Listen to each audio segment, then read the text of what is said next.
সুখা স্ট্রিটে মা শ্যামসুন্দরী মন্দির দর্শন করে এলাম। বসু বিজ্ঞান মন্দিরের পাশ দিয়ে যাচ্ছি, অর্থাৎ জগদীশ বসু, স্যার জগদীশ বসু মন্দির, যিনি গাছের প্রাণ আছে, এই আমাদের বাঙালির গর্ব। এই মন্দিরের পাশ দিয়ে যাচ্ছি। কি সুন্দর এই বিল্ডিং, কত স্মৃতি বিজড়িত জায়গা। চলো, বেশ গাছপালা রয়েছে, সেগুন গাছ, তারপরে অর্জুন গাছ, অন্য গাছ রয়েছে, বেত গাছ, পুরোনো বিল্ডিং, কত সুন্দর।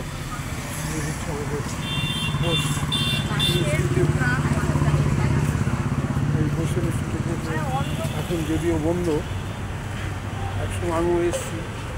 স্যার ছিলেন আমাদের ওই সময়, ওনার সঙ্গে কথা হয়েছে। এখন কটায় দেখায়? হ্যাঁ, 11টা থেকে 4। নামটার জন্য কি, আমাদের একজন বাঙালি স্যার ছিলেন, তা আমি আসতাম ধর 15-20 বছর আগে। বেশ উনি আমাকে খুব ভালোবাসতেন। নামটা উনি বইয়ের লেখক খসা মতন ছিলেন, 20 বছর আগের কথা বলছি। ঠিক আছে। বন্দ্যোপাধ্যায়? হ্যাঁ হ্যাঁ, বন্দ্যোপাধ্যায়, রাইট। গৌরব বন্দ্যোপাধ্যায় না, গৌরব না, আমার নামটা খুব হাসি খুশি মানুষ। আমি একশো ভিতরে ঢুকেছি। ওই শনিবার রোববার বন্ধ থাকে না, দেখার সময় হচ্ছে 11টা থেকে 4টে। এই দাদার সঙ্গে গেট পান এখানে অবলা বসুর কথা, ওটা বাড়ি না? হ্যাঁ, আচ্ছা আচ্ছা, এটা আমাদের বাঙালির গর্ব। এটা হচ্ছে আচার্য ভবন, আচার্য ভবন, বিল্ড 1902 সালে। আচার্য জগদীশ চন্দ্র বোস অ্যান্ড লেডি অবলা বোস। এটা আমরা সত্যি গর্বিত, আমাদের যে এই যে স্বনামধন্য বাঙালি।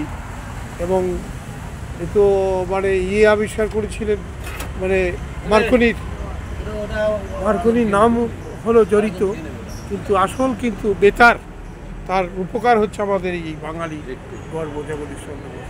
এই দাদা গেটম্যান বেশ উনি কিছু বললেন, ভালো লাগলো। হ্যাঁ হ্যাঁ হ্যাঁ হ্যাঁ, চলো। মানিকতলার অদূরেই প্রদীপ ঘোষ ব্লগে সবাইকে শুভ সন্ধ্যা। ভালো থাকুন, আনন্দে থাকুন, শুভ নববর্ষ।